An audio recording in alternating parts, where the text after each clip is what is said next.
Olá, este é o Radar FIS, eu sou Guilherme Carter e hoje nós vamos falar com o Max Fuji, da Red. Conto também com a participação de vocês aqui no chat, mande suas perguntas e vamos aí trocando essa figurinha.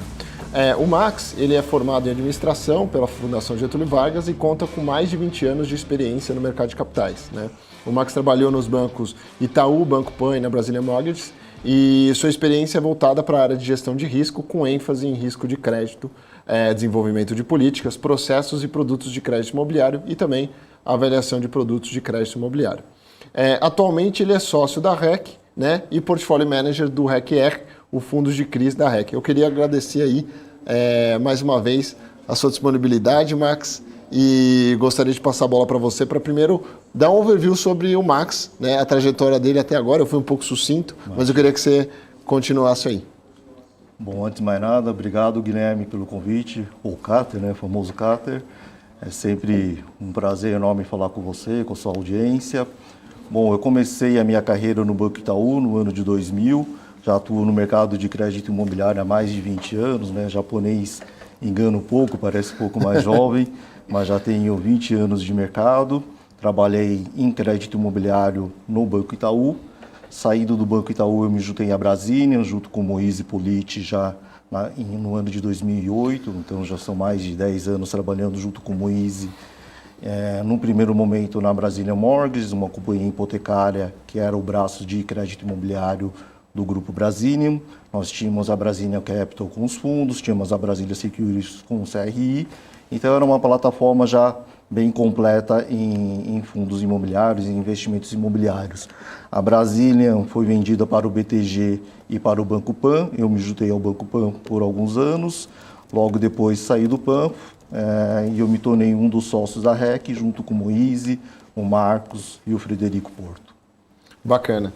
Bom, antes da gente entrar um pouquinho mais na parte da gestora, eu queria trazer um tema um pouquinho polêmico, que já passaram algumas semanas, já tivemos alguns desfechos e tal, mas eu queria saber aí, primeiro, entender a sua opinião sobre a decisão, né, que afetou o fundo MXRF, né, aquele dilema CVM-MXRF, um pouco da opinião de vocês, da casa, e também eu queria saber um pouco se o REC-R, né, aí tem uma situação semelhante ao MXRF, foi uma das notas da CVM, não em relação ao fundo de vocês, mas deixou essa interpretação e muita gente saiu procurando, né? Então, primeiro, opinião sobre como que foi feito esse aviso e se na casa de vocês, lá no REC-R, tem alguma coisa que o investidor deve se preocupar ou não. Legal, é um tema do momento, né, um tema bem pertinente. Primeiro ponto, né, o MXRF, ele seguiu estritamente o que a legislação determinava. Tem uma norma que determina a distribuição de 95%, no mínimo, né, 95% do resultado do caixa. O MXRF seguiu essa determinação. A CVM veio com essa orientação nova, né, com esse ponto novo. Então é uma novidade dentro do mercado. Ela percebeu, né, de uma certa forma que houve uma certa polêmica, né, num ponto pacífico de mercado. Então ela voltou atrás, ela não colocou uma posição novamente, mas acho que o ponto mais importante, né, tanto o BTG quanto a XP, né, que são os gestores e o administrador do fundo, eles estavam seguindo a orientação. A norma era clara, 95% no mínimo distribuído, e era exatamente o que eles faziam. Então, no nosso entendimento, né, não tem, se a CVM colocar essa nova orientação, ela tem que colocar uma norma nova, regulamentar o mercado, e o mercado tem que seguir, a partir deste momento, essa nova orientação, que é diferente do que tínhamos até então. O REC-R 11, né, a segunda pergunta que você colocou, não tem esse tipo de problema, né, a gente está bem tranquilo no fundo de CRI da REC, é bem diferente a nossa situação. Que seria a parte de prejuízos acumulados ou mesmo a marcação, não é algo que o investidor deva se preocupar. Não. Legal. Bom, bacana. Eu vou ser meio chato no programa, sempre pergunto para todo mundo, pelo menos a opinião, porque a gente tenta criar um consenso aí de mercado, mas eu acho que ainda o processo ainda vai correr, né? Porque ela deu uma suspensão temporária, mas vamos ver aí o que acontece. Bom, agora vamos falar um pouquinho da REC, né? Depois a gente entra um pouco no REC-R. A REC, eu queria que você desse um overview da casa. A gente sempre fala com o Moise, né? Enfim, ele sempre está aí e tal, mas eu queria que você contasse um pouco, né? Hoje do histórico da casa, né, o foco dos produtos. Hoje a gente tem lá na produto de crédito, que é o REQR, tem o produto de laje, tem produto de hotel, tem produto de logística, tem o FOF. E contar um pouco do foco da casa e se vocês pensam em ofertar mais produtos para o mercado, seja alguma coisa mais diferenciada de crédito ou outro produto que não está no radar. Legal. Bom, o Moise é muito conhecido no mercado, ele é precursor no mercado de fundos imobiliários. Os primeiros fundos imobiliários do mercado ele participou, então os primeiros fundos de CRI, o Excellence na época, o Moise participou, o FOF, enfim, diversos fundos começaram na nossa época de Brasília com a participação do Moise, então naturalmente ele é um nome mais conhecido de mercado. Mas a REC é formada por 15 profissionais, somos 4 sócios, eu, o Moise, Fred e o Marcos. Naturalmente o Moise é o mais conhecido, ele gosta de uma câmera, né, de um show, que fala super bem. Nós temos hoje, de fato, 4 fundos imobiliários na casa, né? O 5º fundo que você mencionou de hotelaria, infelizmente ele não foi para a frente, né? Então hoje temos 4 estratégias. A estratégia mais conhecida, maior, é o REC-R11, o fundo de CRI da casa, com 2,3 bi. Nós temos um fundo de laje corporativa, nós temos um fundo de logística e um FOF, que é um fundo que investe em outros fundos imobiliários, né? Somando esses 4 fundos, temos 3,2 bi sob gestão. É uma casa focada exclusivamente no mercado de real estate. Se temos novas estratégias, sempre, né? Sempre estamos olhando o mercado, sempre provocando, né, outros parceiros, outras fontes de originação para criar um novo produto. Neste momento não temos, seja nos fundos de tijolo, seja nos fundos de papéis, mas sempre estamos olhando, pensando em algumas oportunidades. Hoje mesmo no almoço com os 4 sócios discutimos algumas possibilidades, mas não temos nada concreto que podemos compartilhar hoje com o mercado. Legal, bacana. Tem também, eu não sei se parte lá de vocês fala um pouco de tese de alguma coisa no exterior, nos Estados Unidos, alguma coisa que a gente já viu algumas casas, assim, como a RBR fazendo. Sim. E tal, que eu acho bastante interessante.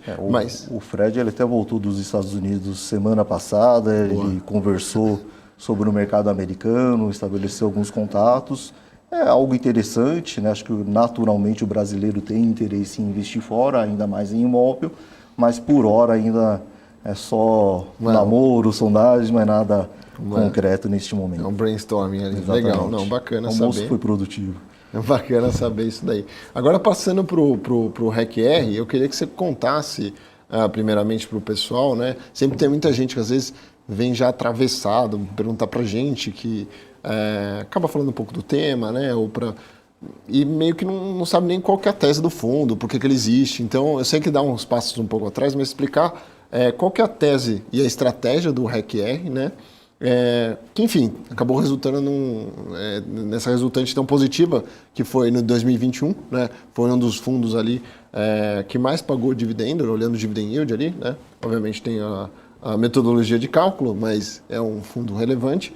E também desde o início que a gente tem até no relatório a performance, né, em relação a alguns benches, né? Perfeito. O CDI, o IMAB e também o IFIX. Então, contar um pouco da estratégia e da tese do REC-R. O REC-R11, né, ele começou em dezembro de 2017, ainda era o UBS-R11, né, nós tínhamos uma parceria com o banco UBS, um banco suíço.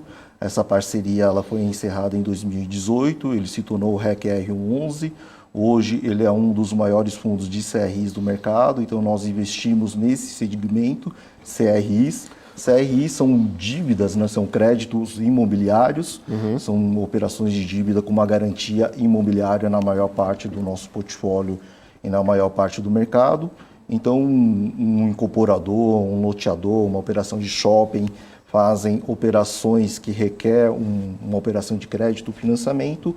O REC-R entra com essa função, né, de prover essa liquidez para os tomadores dessas dívidas de crédito imobiliário, e tem essa diferença em relação às outras operações de dívida, que é o fato de ter uma garantia imobiliária por trás da operação. Isso traz um grau de segurança muito grande para as nossas operações e também para o mercado, né? Semana passada teve um CRI de uma empresa que tomou uma recuperação judicial, um RJ, mas ele tem um imóvel por trás. O imóvel representa 5 vezes o valor da dívida, né? Então isso traz uma segurança muito grande nesse segmento de mercado para nós e para os outros fundos que trabalham com imóveis, né? Com CRIs.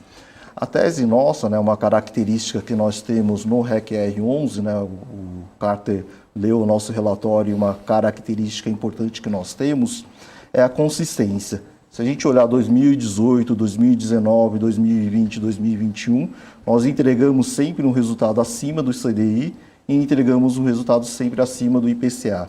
Ano passado, o IPCA 10%, entregamos 13,6%. E isso também se repetiu nos anos anteriores. Então, essa consistência do REC-R, né, de entregar um bom resultado, fruto de uma alocação muito rápida, fruto de uma originação muito consistente de operações de crédito, tem dado resultado, né, de uma forma muito consistente. Então, a consistência acho que é uma característica nossa. Alocação rápida, né, de ter um pipeline, né, nós estávamos conversando agora há pouco, né, então a gente tem sempre um pipeline muito maior do que a nossa necessidade futura de caixa, seja a movimentação natural de carteira, seja quando vamos fazer uma oferta, a gente sempre tem esse pipeline para fazer essa alocação de uma forma muito célere. Trabalhamos com uma diversificação, né? Nós não temos uma concentração muito grande no REC R11, seja de indexador, a gente tem dívidas em IPCA, dívidas em CDI, GPM, TR, pré, a gente tem uma diversificação geográfica de segmentos, essa é uma característica que nós temos, e olhamos praticamente todo o mercado, né? Se você olhar o portfólio do REC R11, a gente tem carteiras pulverizadas, com incorporadoras, shopping, logística, financiamos recentemente uma empresa de cemitério, né, de serviços funerários, enfim, a gente tem uma diversidade muito grande de perfil de segmento dentro do fundo, e isso traz também uma segurança, né? Você não tem uma concentração muito grande em um determinado segmento.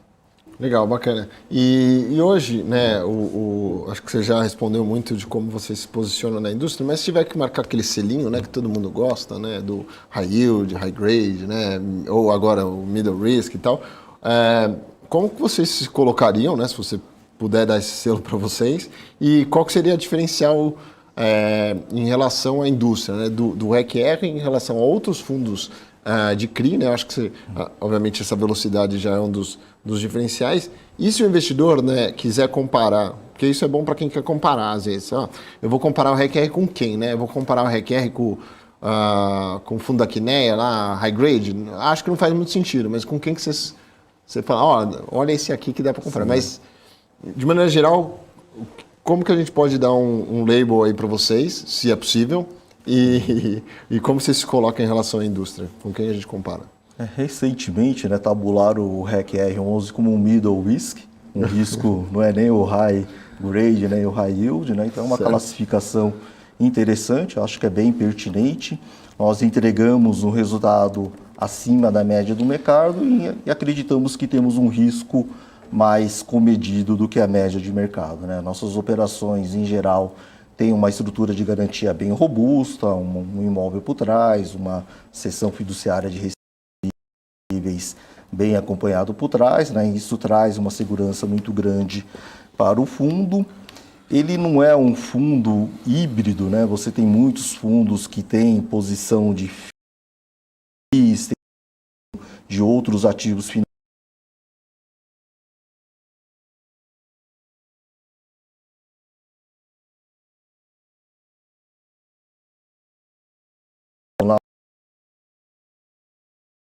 Né, o REC-R tem um peso grande na REC, eu sou o portfólio manager, mas todos os sócios trabalham fortemente dentro do fundo, né, participam, seja na originação e estruturação de operações, seja na análise e aprovação das operações. Né? Então, a primeira característica nossa, né, nós temos um comitê de crédito, Sim. Nós temos que aprovar as operações por unanimidade, né, os 4 sócios aprova a operação. Legal. Se um dos sócios discordar daquela operação, ela cai, porque é uma premissa nossa, tem que ser por consenso, até porque temos expertise diferente, né? O Moisés é engenheiro, anos de crédito, anos de experiência empresarial, então ele tem uma visão muito bacana. O Marcos trabalhou com M&A, em boutiques, em investimentos, tem experiência no mercado de ação, então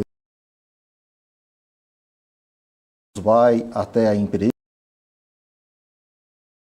mas pode ser o Frederico Pouso, da empresa, esta e de balanço, uma análise do imóvel, uma que a gente já aumentou fazendo esse trabalho de olhar a carteira, trazer para um sistema dele e validar. A securitizadora, né, tem um projeto com todos os demandamos, né, que eles participem de uma forma muito ativa, né, eles não estão lá só para emitir o CRI, mas também para trazer a experiência dele e fazer uma operação bacana.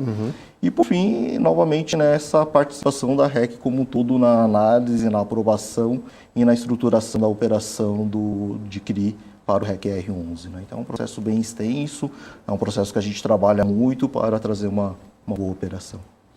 Tá certo. E tanto é que a gente vê, né? O fundo nasceu ali em 2017, certo? Perfeito. E foi um crescimento, porque a gente viu coisa meio que exponencial, assim, de um ano, né? Aqui, há pouco tempo.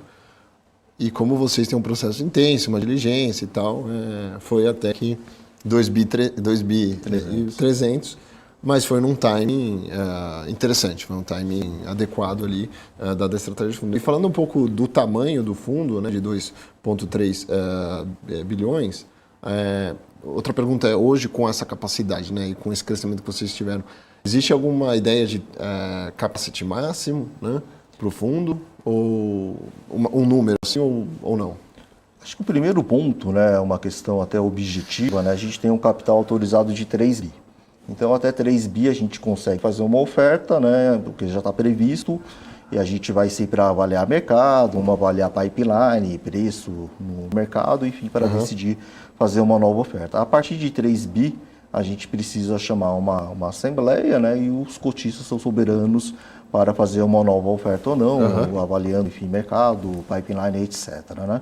A parte de capacity, né, a gente tem hoje um time pronto, um time formado, né, trouxemos alguns profissionais durante esse período do fundo. Naturalmente, né, se a gente crescer, o time é reforçado, né, temos plena condição de fazer isso, e até pela força, né, do REC-R, pela força que a gente tem como marca da REC, né, a gente consegue trazer bons profissionais, treiná-los e manter no time com naturalidade, né? Então, acho que o crescimento hoje vai ser sempre muito step by step, passo a passo, né? De uma forma muito planejada e sempre procurando ter um equilíbrio aí para não perdermos a mão sobre as operações, né? Tá certo.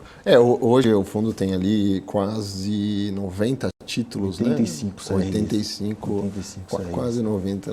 Eu prefiro quase falar 90. quase, né? Para não errar o número exato. Mas interessante. E falando, né, pegando esse gancho, né, de capacity, de crescimento, de capacidade, quando vocês fazem uma oferta, qual que é o racional do tamanho dessa oferta, né? Porque a gente assistiu muito na indústria, sem citar nomes, fundos que dobraram, cresceram e demoraram a aplicar os recursos, né?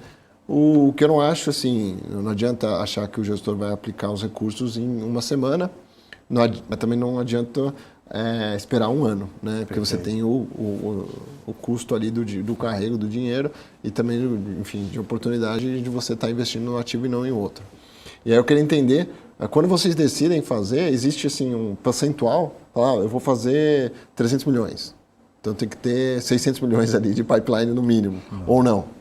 O que nós procuramos, né, como uma premissa básica para nós fazermos uma oferta é ter um pipeline, né? Então, se a gente tem um pipeline, por exemplo, de 200 milhões, a oferta não vai ser superior a 200 milhões. Então, a gente vai fazer sempre abaixo, né, para ter uma margem de segurança. As operações, por exemplo, uma oferta de 200 milhões, vamos ter um pipeline de 150. Esses 50 milhões é porque as operações caem, a gente pode perder as operações, elas podem ser recusadas, né? As condições mudam, a gente pode recusar uma operação, elas podem diminuir de tamanho ou atrasar mesmo, né? Às vezes você acha que vai conseguir fazer um CRI em 2, 3 meses e no final a condição é mais difícil, né? Então demora 4, 5 meses, enfim. Então a gente gosta sempre de ter um pipeline maior do que o volume da oferta. Então essa é a primeira condição que nós procuramos olhar. Hoje o REC-R é um fundo grande, né, 2,3 bi, é um dos 10 maiores fundos do mercado. E então o percentual que a gente tende a fazer da oferta sobre o tamanho do fundo tende a diminuir. As últimas ofertas ficaram em torno de 30%, as próximas tendem a ser um percentual inferior a 30%. E naturalmente, né, pelo tamanho do fundo, a gente consegue fazer boletas hoje maiores e com isso também fazer uma alocação ainda mais rápido, né? Então não é uma garantia de que vamos alocar mais rápido do que nas últimas ofertas, até porque sempre alocamos muito rapidamente, mas a tendência é que sejam percentuais menores, com o fundo podendo fazer boletas maiores, e isso deve ajudar numa alocação ainda mais rápida, né, dentro do fundo. Legal. Até o pessoal, se quiser acompanhar lá, tem um gráfico, né, que vocês criaram ali, que é até uma ideia que eu provoco todos os gestores de crédito, enfim, não só de crédito, mas para colocar aquilo, que é mais ou menos para você ter uma ideia de noção como é que foi no passado essa aplicação dos recursos, o timing dela, né, que é bem legal. Max, eu queria falar um tema polêmico, mas acho que a resposta para você é fácil, porque hoje o fundo negocia acima do valor patrimonial. Sim. Mas eu queria entender, assim, a gente já conversou com o Moise várias vezes, né, e a gente sabe a opinião dele, eu concordo com a opinião dele. Eu concordo. Acho que se você for agregar mais valor do que simplesmente o cálculo ali de estar abaixo do valor patrimonial, não tem problema. O problema é você não entregar. Qual que é a sua opinião sobre isso? Né? Sobre fazer uma oferta, agora olhando de outro viés. Né? Não, tudo bem que a marcação de um CRI, muitas vezes os securitizadores aí administradores podem me perdoar, mas às vezes eu acho que é questão de fé.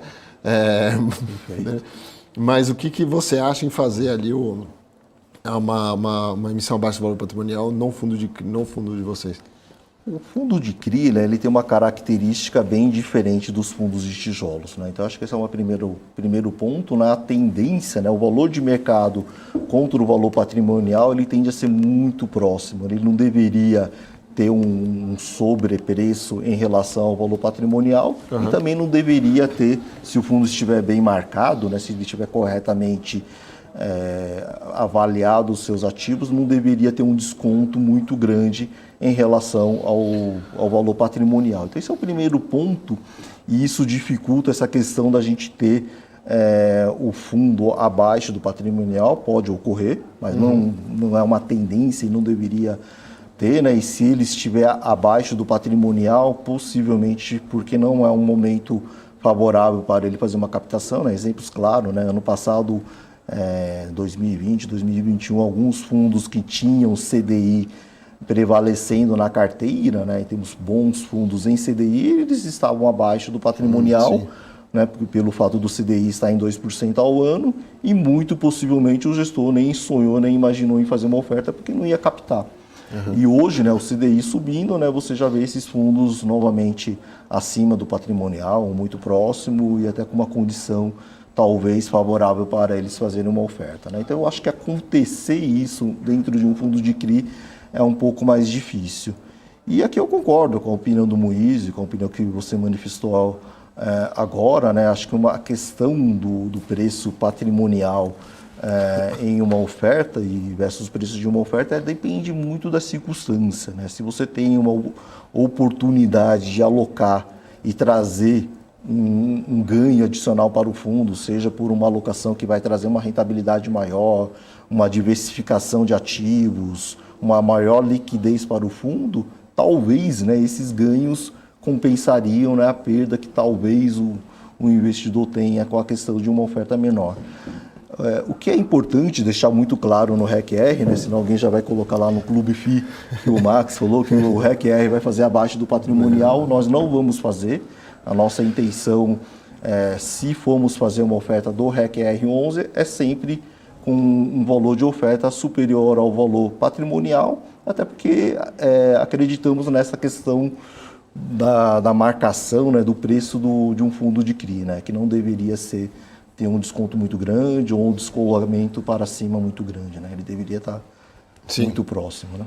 Beleza. Até porque o fundo de CRI, né, ele entrega 100% do resultado. É diferente de um fundo de tijolo que você tem a valorização do ativo e você não entrega aquela valorização de uma forma imediata, né? Então é uma realidade bem distinta, né? Com certeza. A marcação, acho que eu colocaria assim, né? Não sei se você concorda comigo, mas o de tijolo, ele tem realmente pode ter uma defasagem, né? Pode estar para cima ou para baixo, num percentual maior do que um de CRI, que deve estar muito mais próximo do que um FOF. Que está com certeza ali, está certo marcado, né? A não ser se o estagiário apertou um botão errado lá no administrador, tá certo. Mas o mercado não deixa marcar errado, né? O mercado não deixa marcar errado, exatamente. Sorte dos estagiários. O José Augusto, que está acompanhando a gente aqui no programa, ele mandou uma pergunta, que é até uma pergunta que eu queria fazer para você em relação... A carteira é muito pulverizada, porém, se a gente entrar ali no detalhe e ver, tem um ativo, uma dívida, né, que é o Hotel Rosewood, né? E é a cidade de Matarezo, né, que é o empreendimento lá, que ele tem um percentual aí relevante dentro da carteira. Não acho que a carteira como um todo é bem pulverizada, mas ele tem ali, se não me engano, 9,9%, juntando ali 10% nessa posição. E aí, questão de você falar um pouco mais dessa dívida, né? A gente até conversou agora há pouco do empreendimento. Então, o pessoal, até quem quiser ir lá é Jazz Bar, né? Mas aí, Jazz Bar lá, muito, muito interessante. O lugar ali fica fica na Itapeva, né? Em frente à FGV. Mas falar um pouco o que lhe conforta ter aquela posição tão grande, né? Então, em relação a 10%, vamos supor, se eu tiver um default, num estresse, não estou falando que vai ter, mas é uma machuca, não é uma coisa simples. E contar um pouco da operação para o pessoal entender assim. É a maior posição do fundo, né? Hoje ele representa 10%, um pouco acima de 10%. É um imóvel performado, o Hotel Rosewood, né? Ele está em operação neste momento, né? Já temos 3 restaurantes funcionando, os 3 restaurantes com fila de espera, né? Então o Carter, quando quiser levar a esposa dele lá, ele vai ter que ligar com uma certa antecedência, senão a esposa vai ficar brava. Mas ele já está com um sucesso, né? Já está com uma fila de espera muito grande. Ele vai entrar em pleno funcionamento agora no mês de abril. Ele é um hotel 6 estrelas, possivelmente é o melhor hotel na América Latina hoje. Ele fica o Carter já até colocou a localização na rua Itapeva. Ele fica muito perto da Avenida Paulista, bem no centro de São Paulo, perto da Paulista, perto do centro, perto aqui da Vila Olímpia, né? Então é um hotel muito bem localizado. Uhum. Ele é emblemático, né? Ele era uma maternidade lá atrás, né? Nós nem tínhamos nascido, mas ele era uma maternidade, quer dizer, nós éramos nascidos, mas logo a maternidade fechou. O grupo BM, né, que comprou esse ativo, revitalizou e fez este hotel. Então é um hotel super bacana, performado, talvez o melhor hotel hoje no Brasil. A cidade de São Paulo, né, se tem alguma cidade na América Latina que comporta um hotel de altíssimo padrão, porque tem demanda, né, seja de negócios, seja de turista, seja para eventos corporativos na cidade de São Paulo, talvez seja a cidade de São Paulo. Então hoje temos outros bons ativos hoteleiros em São Paulo, mas certamente não com este padrão neste momento, e bem diferenciado, né? Ele tem hoje uma capela, né? Capela Santa Luzia, que foi inaugurada no final do ano passado, super bonito, super bacana. Acredito hoje que os casamentos mais top vai ser na capela, né? Sorte do Carter que já casou, então senão ele ia ter que fazer uma festa com um evento super bacana no hotel. Sorte não, né? Porque ia ser uma baita festa, muito bacana. Tem um prédio residencial, a Gafisa hoje é proprietária de uma boa parte dessas suítes. Ela comprou por um preço bacana, ela está em garantia para alguns CRIs nossos. Por R$20 mil ela conseguiria pagar a nossa dívida, né? Se ela vendesse as unidades por R$20 mil o preço do metro quadrado. Uhum. O valor que ela tem vendido acima de R$48, R$49 mil, então caramba, mais do que o dobro do valor da dívida. Então a Gafisa provavelmente vai conseguir pagar muito rapidamente essas unidades. A gente tem um office super bacana, um prédio comercial com alguns inquilinos já alugando aquele prédio, né? Então um prédio muito bacana, muito bonito. E daqui a alguns anos, né, vamos ter um retail, né, um shopping diferenciado, vai ser possivelmente um shopping mais diferenciado também na cidade de São Paulo, formando esse complexo, né? Então, é um complexo maravilhoso. Quem estiver em São Paulo ou for de São Paulo, vale a visita, vale conhecer os restaurantes, dar uma volta. Acho que vai ser possivelmente hoje um centro de visitação na cidade de São Paulo bem diferenciado, né? Então, algumas amigas que trabalham com turismo já colocaram o hotel como parte do roteiro. Então, acho que vai ser muito tranquilo a performance do hotel e, com isso, o pagamento do CRI. Acreditamos muito no projeto. Certo. Então, a gente pode dizer, dado tudo isso que você nos disse, que apesar dele ser a maior posição dentro do fundo, ele é o ativo que vocês mais têm conforto. Não podemos dizer que temos mais conforto, né? Porque a gente tem outros bons CRIs dentro do nosso portfólio, 85 CRIs. A gente tem outros tomadores que a gente tem um contato muito próximo. Eles falavam, pô, você falou que o hotel é o melhor, eles vão ficar com ciúmes, né? Mas é uma posição que a gente tem um conforto, a gente está acompanhando de uma forma muito próxima, né? A gente recebe relatórios diários, né, da performance do hotel. Então a gente tem uma tranquilidade de que o ativo vai performar bem e o CRI vai performar bem por conseguinte, né? Bacana. Só depois o pessoal vai aqui mandar para você, Max, e para o Moise. Vou casar, tem como fazer um descontão? Você vai ver daqui a pouco. Então, mas chegamos até... Hoje está proibido o desconto porque tem que pagar o CRI primeiro. Sem desconto. Então, mas se quiser aí, manda aí para eles, né? Acabar depois chegar lá e tá a caixa de vocês lá de e-mail estourada, só casamento, cidade de Matarazzo, mas eu acho que não. Agora, olhando também assim, dentro do fundo, né? E olhando em questão de indexador, a gente até falou um pouco. Obviamente não é uma coisa que você tenta, pode ter até um target, né? Muita gente tem, meu bench é o IPCA mais X, ou IMAB, ou enfim, ou o GPM, né? Não mais tão usual, mas você também fica refém da demanda do mercado, né? De que a operação está saindo ou não, né? Então, hoje vocês têm majoritariamente IPCA, 74%, 75% IPCA, e depois um pouco de CDI, né? E vocês pensam em fazer mudar um pouco, se expor um pouco mais a CDI, agora que a taxa de juros tem subido, ou vocês preferem sempre estar mais exposto à inflação? Quando você olha o histórico do REC-R, né, há um ano atrás, um ano e pouco atrás, nós tínhamos praticamente um terço em IPCA, um terço em GPM e um terço em CDI. Né, com o estouro do GPM, né, o GPM chegou a um acumulado 12 meses, dá 36%, né, os devedores, os tomadores de dívida, naturalmente evitaram o IGPM, né, então hoje o IGPM diminuiu muito a nossa participação e essa participação foi tomada pelo IPCA. Né, então hoje temos menos de 10% IGPM, mais de 70% IPCA e passa a ser um indexador que prevalece dentro do fundo e é uma tendência que a gente tenha um peso maior em IPCA. Queremos ter operação em CDI, mas queremos ter operações em CDI com um bom cupom. Então, hoje o nosso cupom é CDI mais 5 em alguma coisa. A gente não quer diminuir muito esse cupom. Naturalmente, as novas operações serão menores que 5. A gente está olhando, por exemplo, duas operações agora, CDI mais 4,5, CDI mais 3,85. A gente não quer diminuir muito, né? Acho que o 3,5, 3 talvez seja o nosso piso. Né? A gente quer fazer nesse patamar para cima, mas naturalmente vai ser muito difícil conseguirmos fazer operações a CDI mais 5, CDI mais 6 ou mais 7, que fizemos quando o CDI estava em 2. Então, a resposta, né, a gente quer fazer operações em CDI, mas hoje o mercado quer fazer operações em CDI com cupom baixo. Com cupom baixo não faz muito sentido na nossa leitura fazer operações. Né? Então, se tiver uma operação em CDI bem precificada, vamos colocar para dentro do portfólio, mas caso não esteja, a tendência é que fique mais em IPCA. Né? Legal.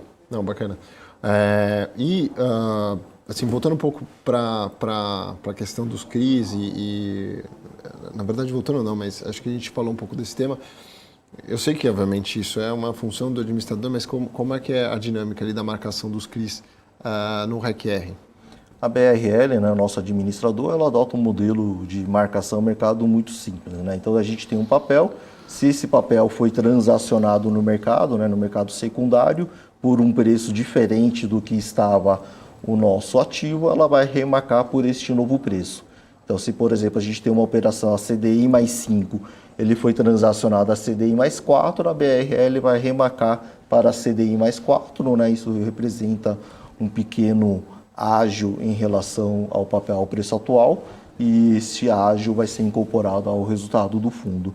Não é muito comum, o REC-R, a gente tem uma tendência de ter o controle da operação, de ter 100% da operação, mas parte do portfólio tem outros investidores junto conosco, e se porventura esse outro investidor vender por um preço diferente, né, seja maior ou menor do que o nosso preço, o REC-R vai sofrer essa remarcação. Mas não é algo muito comum de acontecer. Né? Sim. Até para o ouvinte entender, existem os administradores, às vezes, marcam diferente os mesmos ativos, é possível ver, né? Eventualmente, agora não sei de cabeça, mas pode ter, com certeza, um ativo, um CRI que foi encarteirado tanto pelo REC-R quanto por outro fundo que tem outro administrador, você pode ter uma marcação diferente. Mesmo que for no primário ali, ainda pode ter uma marcação diferente. Lógico que tem muita gente que compra, eu acho que é um pouco da pergunta que eu quero te fazer, no secundário, lógico que vai ter uma marcação diferente, deveria ter uma marcação diferente, não se marcar mercado, mas vocês hoje olham o mercado secundário, não é um mercado bombástico, né, mas ele existe, né, o mercado secundário de CRI. Existe a possibilidade de vocês desfazerem posição e existe a possibilidade de vocês também entrarem em posição no mercado secundário? Sim, a gente tanto adquire quanto alienamos posições no mercado secundário, né? Então é algo possível, é algo que acontece no REC-R11, talvez em um volume menor do que outros fundos do mercado. A nossa tendência, né, é sempre de carregar as operações, porque acreditamos que manter um percentual alto de alocação faz sentido para a nossa estratégia, né? Isso mantém o fundo sempre com um percentual bem alocado, né? E isso permite ter uma estabilidade no rendimento nosso, né? Mas se porventura tiver alguma posição que a gente tenha interesse em diminuir, vamos fazer. E se porventura alguém oferecer uma operação de mercado com uma taxa boa, com uma estrutura de garantia boa, não tem por que não investirmos. Se o cara da renda fixa te ligar da mesa e falar, pô, eu tenho uma Clabin aqui, ó, IPCA mais 15, né? Tá tendo que liquidar no fundo aberto. Mas você não vai falar não, né? Exatamente. Não. Então, eu posso até dividir ali se vocês quiserem. Mas, brincadeiras à parte, eu vi também no relatório de vocês, tem uma posição muito pequena que vocês têm em FIIs, né? Que são as compras de cotas de fundo imobiliário na Bolsa. Assim, eu diria que até irrelevante, mas que vocês fazem algum ganho de capital, né? E, obviamente, dada a minha ignorância até no regulamento, mas se há uma possibilidade de você expandir um pouco mais a estratégia, se há vontade ou não, deixa isso aí para o fundo de fundo A nossa tendência, né, é que o REC-R seja um fundo puro sangue de CRI. Nós fizemos uma primeira alocação no fundo da Suno de CRI. O Vitor Duarte, que é o gestor da Suno, era um profissional super próximo nosso. Ele foi gestor do Banes, né, do fundo de CRI do Banes. Então, é um profissional com muita experiência em fundos de CRIs. Ele tinha uma proposta, né, de fazer uma alocação, se integralizava dinheiro no fundo e ato contínuo ele alocava em CRI. Então, aquele dinheiro não ficava parado. Sim. Isso permitiu eles entregarem um dividendo interessante. A gente tinha disponibilidade de caixa naquele momento, então fazia sentido alocar para ganhar um dividendo que renderia mais do que o CDI que é tributado, né, o fundo de CRI é isento de impostos de renda, né? Então a gente teria este ganho e com a possibilidade de ganho de capital. Tanto é que neste último mês, né, no mês de janeiro, vendemos as primeiras cotas, vendemos com um ganho de capital em torno de 3,5% em 3 meses, né? Então ganhamos mais 1% por mês, com mais 1% de dividendo, temos um retorno de praticamente 2% ao mês, né? Então parece um investimento interessante para o fundo. Né? Legal. Tem a pergunta aqui do Thiago para você, Max. Ele está questionando o prêmio sobre a inflação dos rendimentos distribuídos pelo REC. E segundo ele, em 2021 ele foi menor do que 2020. Ele queria entender o porquê. Acho que o primeiro ponto, né, o ano de 2020 foi o ano que o IGPM, né, o IGPM ano passado foi muito alto, mas no ano de 2020 ele foi muito maior, né, praticamente 30% ao ano. Nós tínhamos um terço do portfólio em IGPM, ele diminuiu no decorrer do ano passado, e isso trouxe no ano de 2020 um resultado efetivo muito maior do que foi no ano passado. 2021 foi um ano mais difícil, né? A gente não teve uma inflação mais alta no IPCA, mas não teve tanto no IGPM, né? Então essa diferença média ficou um percentual menor. Nós temos a questão do CDI, né? O CDI ele ficou no patamar de 2%, era praticamente um terço do portfólio, no final do ano 20%, mas que trouxe uma rentabilidade menor do que as aplicações em IPCA ou IGPM, né? Então uma parte do portfólio tinha esse indexador. Então essa combinação, né, de IGPM menor e uma parte do portfólio não rendendo o IPCA, né, trouxe uma rentabilidade um pouco menor, mas lembrando, né, que o RECR entregou 13,6% ao ano, inflação de 10%, então um prêmio de 3,6%. Se você for olhar mercado, né, se for olhar IFIX, Ibovespa, poupança, renda fixa, etc., teve pouquíssimos investimentos que renderam mais do que a inflação, né? O RECR e outros fundos de CRI conseguiram render, e com novamente, uma consistência de resultado, né? Se olharmos os anos anteriores e o ano passado, o RECR entregou mais do que o IPCA, mais do que o CDI, um pouco menos do que 2020, mas com uma consistência de resultado, com um grau de liquidez hoje maior do fundo, né? Com uma pulverização de risco maior, enfim, acho que teve alguns pontos que também compensam, né, esse lado de entregar um cupom menor do que o ano de 2020. Né? Com certeza. Bom, 2021 ele foi ali, eu fiz um estudo, né, no meu Instagram, depois se vocês quiserem me seguir lá, fiquem à vontade, onde eu coloquei os top 10 ali, lógico, coloquei alguns filtros, né, para não pegar todo mundo, com mais liquidez, etc e tal. E aí o fundo da REC foi um dos colocados lá com quase 14% ali de dividend yield, né, no ano. E também, se você quiser ver dentro ali, eu acho que para o investidor mais de longo prazo, se você olhar lá o relatório da REC, você vai ver que quem está junto com vocês ali está muito feliz, né? Então, o índice de satisfação do cliente está lá em cima, que é um retorno ali de 60%, não sei. Aí tem as comparações, que você obviamente tem que comparar com o IFIX, com o IMAB, onde você vai pegar a cesta de IPCA, e o IFIX, né? IFIX e o CDI. A gente compara contra o IMAB, contra o CDI, contra o IFIX. O RECR tem uma performance muito superior a todos os indexadores, e também tem nessa mesma página, né, esse gráfico que mostra a rentabilidade do RECR em 2018, 19, 20, 21, e sempre, a gente não coloca lá o CDI e IPCA, mas sempre acima de ambos os indexadores, né? Então é uma consistência, um fundo grande, né? Então acho que tem alguma característica relevante, não que os outros fundos de CRIs que porventura tenham entregado um resultado maior do que o RECR não sejam bons, né? Eles são bons fundos, tanto é que entregaram um bom resultado, mas talvez, né, dentro de um misto aí de risco-retorno, a gente tenha uma relação bem positiva. Legal, Max. E eu gostaria esse ano aí a gente vai ter eleição, né? Já é um ano, todo ano de eleição é um ano mais volátil no mercado, apesar de a gente você ter um portfólio de crédito, em teoria. Olhando o risco, só a volatilidade é uma proteção, né? Porque você tem um ativo menos volátil, mas o fundo imobiliário negocia em bolsa e não tem muito o que fazer. Ele pode ir para o céu e pode ir para o inferno rapidamente, assim como a gente viu em 2020 na pandemia, né? Ninguém acreditava, mas os fundos imobiliários caíram 30%. Sim. É algo muito fora do comum. Não acho que isso, na minha opinião, que deva acontecer nesse ano de eleição, mas sempre pode acontecer um estresse no meio do caminho. Então eu queria que você comentasse um pouco da visão da casa e também do cenário de crédito para o ano agora, esse ano de 2020, para o ano 2023, na sua percepção, assim.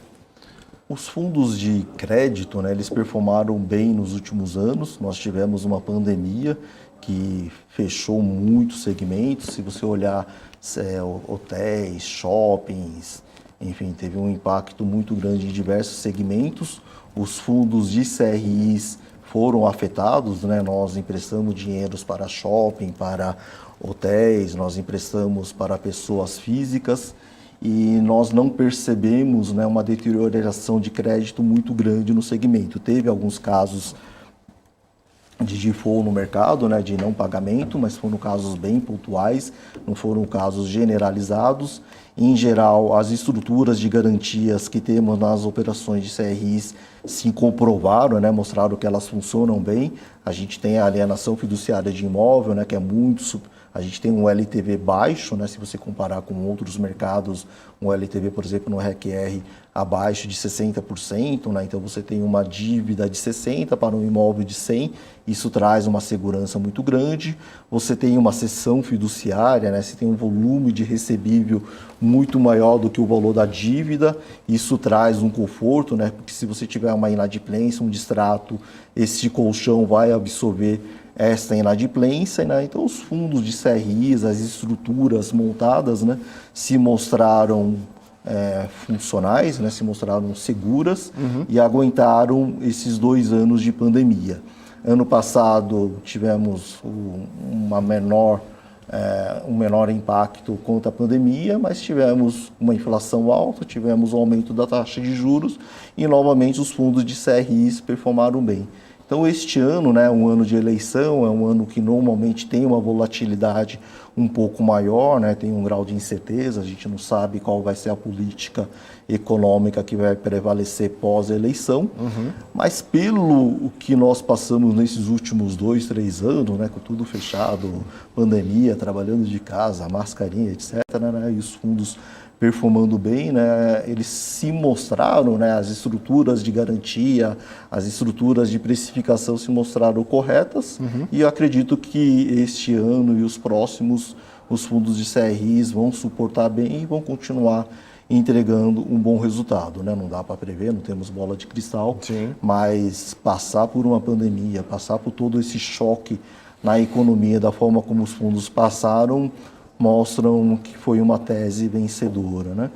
Acredito eu que fundos imobiliários em geral sofreram na pandemia, né? Office, shoppings principalmente, e estão sofrendo neste momento com a questão da subida da taxa de juros, mas em um determinado momento os juros vão parar de subir, em um determinado momento vão começar a cair e talvez, né, um investidor que se previne, né, talvez ele tenha essa visão de entrar antes de se tornar caro e com isso poder surfar um bom dividendo, né, porque o fundo está barato, está pagando um dividendo próximo do que ele pagava antes, né, então um dividendo sob um preço barato dá um dividendo maior e talvez ele ganhe uma valorização pela questão da recuperação da economia, né? Então talvez investir em fundo imobiliário em algum momento aí pela frente seja uma decisão bacana, inteligente e os fundos de CRIs novamente tendem a continuar performando bem.